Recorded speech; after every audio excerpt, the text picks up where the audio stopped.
Oh, so you're going outside or you're gonna pour?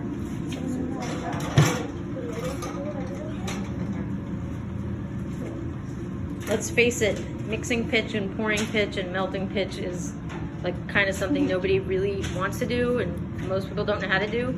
So we're just filling all the pitch bowls that we sell now with our kits, and so they're all gonna come filled now. This is the 8-inch pitch bowl kit with this tire. This is a little different than the 7-inch pitch bowl with the shallow tire. This lets you kind of tilt it really at like a severe angle. So they come filled. You don't have to fill pitch bowls when you buy from Nechamkin Silver Studios anymore.